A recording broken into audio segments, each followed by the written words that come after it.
Quelle est la solution au problème d'unité hindou-tamil? L'amitié entre le Pakistan et l'Inde, la rivalité entre le brahman et les non-brahmanes. Bombay devrait-il être une ville libre ou faire partie du Maharashtra? Si Bombay doit être une ville libre ou non, s'il doit y avoir une amitié entre les hindous et les sacs à dos, ce sont des problèmes égaux à ceux qui se présentent à l'homme dans toutes les parties du monde. Sont-ils des problèmes difficiles ou sont-ils des problèmes d'enfants? De manière positive, il était temps pour nous d'émanciper ces pauvres. Et donc vous appelez des problèmes de problèmes? Lorsque vous vous appelez hindou et dites que vous appartenez à une religion particulière, ne contestez-vous pas à cause des mots. Qu'entend-on par l'hindouisme? Un ensemble de croyances, de dogmes, de traditions et de superstitions. La religion est-elle la croyance?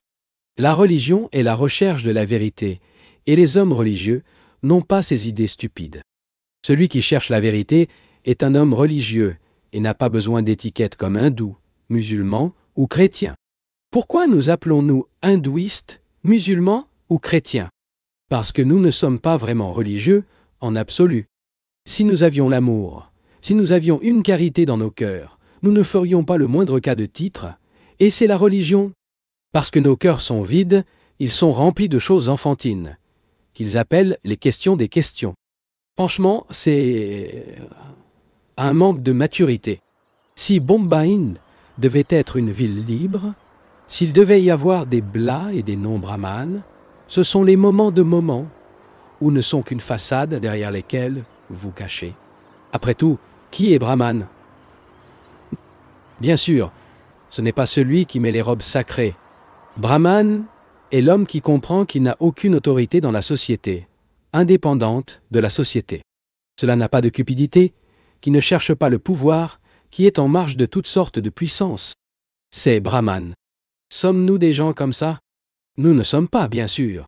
Pourquoi, alors, étiquetons-nous avec un nom, sans aucune signification?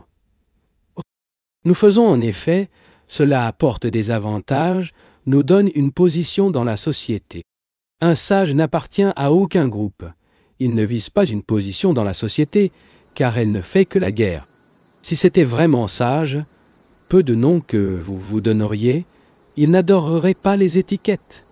Mais les étiquettes, les mots, deviendront des choses importantes lorsque le cœur est vide. Parce que le cœur est vide, il est effrayant et prêt à en tuer les autres.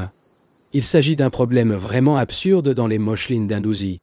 Franchement, messieurs, il est enfantin, indigne des gens matures, n'est-ce pas? Voir les personnes immatures répandant le trouble. Que faites-vous? Ce n'est pas bon de les rendre dans leur tête.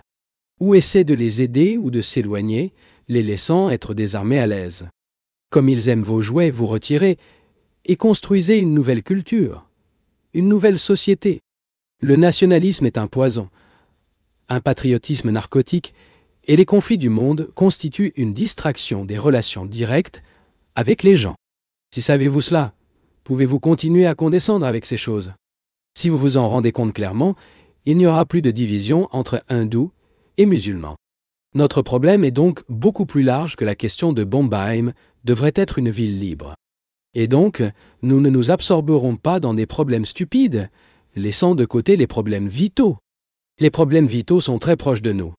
Dans la bataille entre vous et moi, entre mari et femme, entre vous et votre voisin, en raison de notre vie personnelle, nous avons créé cette confusion, ces différends entre brahman et non-brahman, entre hindous et musulmans. Vous et moi rivalisons pour cette confusion et nous sommes directement responsables, pas certains boss. Puisqu'il est notre responsabilité de nous acheter et d'agir, nous devons réfléchir correctement. Et pour penser correctement, nous devons jeter les choses puériles, les choses que nous savons de tous les faux et sans signification. Pour être des êtres humains matures, nous devons nous débarrasser de les jouets absurdes qui sont le nationalisme, la religion organisée, suivre quelqu'un, politiquement ou religieusement. C'est notre problème. Si vous avez un réel intérêt à cela, alors bien sûr vous vous libérerez de tous les actes des enfants, d'adopter certaines étiquettes nationales, politiques ou religieuses. Et alors seulement, nous aurons un monde paisible. Mais il n'y a aucun intérêt à effrayer la guerre. Vous n'êtes pas intéressé à avoir la paix dans le monde. Il prend le relais, peut-être vivant pendant un certain temps, et pense qu'il est en quelque sorte temps de survivre. Ne survivra pas. On parle de la guerre à Hyderabad et de la Nouvelle-Inde, des problèmes communaux, et ainsi de suite. Nous sommes tous au bord d'une falaise. Toute cette civilisation dans laquelle l'homme avait tant de foi est menacée de destruction. Les choses que nous avons créées et cultivées avec une telle affection sont bientôt en jeu aujourd'hui. Pour que l'homme se sauve de la falaise, une véritable révolution est nécessaire. Pas une révolution sanglante, mais une révolution de la régénération intérieure. Non, la régénération est possible sans connaissance de soi. Sans se connaître, rien ne peut faire. Nous devons penser à chaque problème profondément et d'une manière nouvelle. Et pour ce faire, nous devons nous libérer du passé, ce qui signifie que le processus de réflexion doit se terminer. Notre problème est de comprendre le présent dans ses énormes, avec ses catastrophes et ses incrédules inévitables. Nous devons faire face à tout cela nouveau. Il n'y a rien de nouveau si nous portons toujours le passé avec nous. Si nous analysons le présent grâce au processus de réflexion.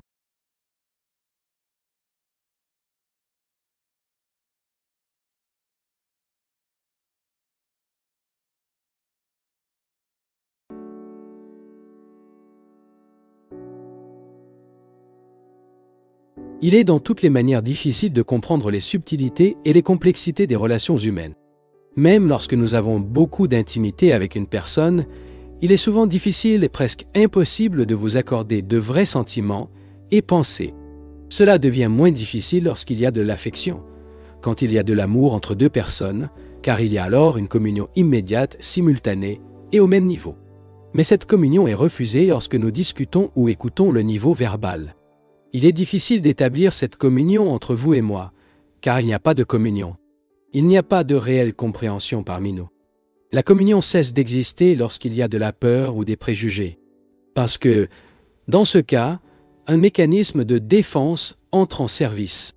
Peut-être que je vois les choses différemment de celle qui est habituée, et je veux être en communion avec vous. Je vous souhaite communiquer ce que je vois. Je ne vois peut-être pas avec précision ou complètement, mais si vous voulez examiner ce que je vous communique, ils doivent, pour votre part, être ouverts et réceptifs. Je n'occupe pas d'idées. Les idées, pour moi, n'ont aucun sens. Les idées ne produisent pas de révolution. Les idées ne produisent pas de régénération. Et c'est la régénération qui est essentielle. La communication des idées est relativement facile. Mais partager les uns avec les autres, en plus du niveau verbal, est extrêmement difficile. Ce que nous devons établir parmi nous n'est pas une communion imaginaire, une communion mystique, mais une communion qui n'est possible que lorsque nous sommes tous les deux intéressés à découvrir la vérité qui résoudra nos problèmes. Quant à moi, je crois en une réalité qui existe en ce moment et qui ne se trouve absolument pas dans le temps. Cette réalité représente la seule solution aux multiples problèmes de nos vies. Lorsqu'une personne perçoit cette réalité ou lorsqu'elle survient, c'est un facteur de libération. Mais aucune somme d'arguments intellectuels, de litiges, de conflits économiques, sociaux ou religieux ne résoudra les problèmes générés par l'esprit. Pour la communication, nous devons communier les uns avec les autres et pour ce faire, nous devons être ouverts et réceptifs, ne pas l'accepter ou le nier, mais enquêter. Vous et moi sommes en relation. Nous ne vivons pas isolément. La vérité n'est pas quelque chose de séparé de l'état de relation. Les relations constituent la société. Et pour comprendre les relations, entre vous et votre femme, entre vous et la société, trouveront la vérité.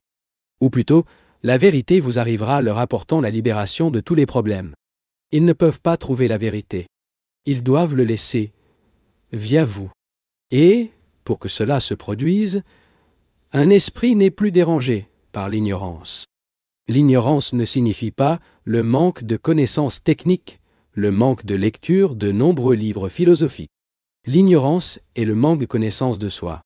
Bien qu'une personne ait lu de nombreux livres philosophiques et sacrés et puisse les citer, ces citations qui représentent une accumulation de mots et d'expériences des autres ne sont pas libres de l'ignorance. La connaissance de soi survient lorsque nous étudions et expérimentons les tendances de nos propres pensées, sentiments et actes. Qu'est-ce que cela signifie d'être consolidé de notre processus total dans les relations, instantanément, à un moment? La connaissance de soi, que nous traiterons plus tard, nous donne la perspective exacte de nos problèmes. Et la perspective exacte est la compréhension de la vérité contenue dans le problème. Et cette compréhension produira inévitablement l'action dans les relations. Par conséquent, la connaissance de soi ne s'oppose pas à l'action, elle ne le nie pas. La connaissance de soi révèle la bonne perspective, c'est-à-dire la vérité contenue dans le problème, ce qui entraîne une action. Ces trois choses sont toujours liées les unes aux autres. Elles ne sont pas séparées. Il n'y a pas de véritable action sans connaissance de soi.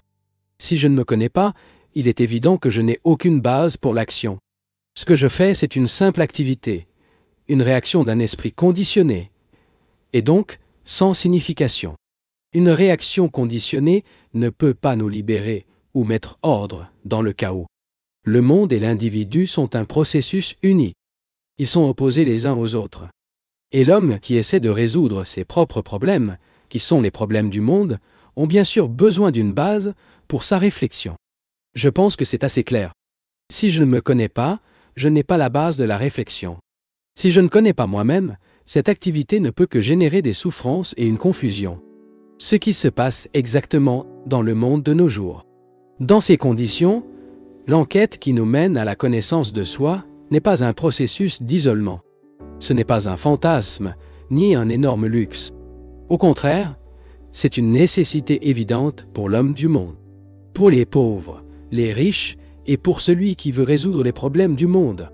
Je pense qu'il est très important de comprendre que ce monde est le produit de notre existence quotidienne et que l'environnement créé par nous n'est pas indépendant de nous.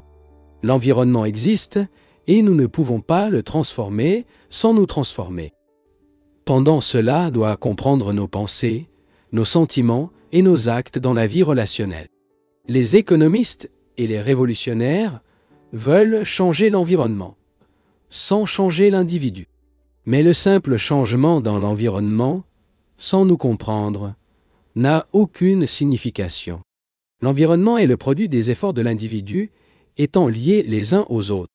On ne peut pas non plus changer l'un d'eux sans changer l'autre. Vous et moi ne sommes pas isolés. Nous sommes le résultat du processus total, le produit de toute la lutte de l'humanité. Nous voulons que nous vivons en Inde, au Japon ou en Amérique, la somme de toute l'humanité est vous et moi.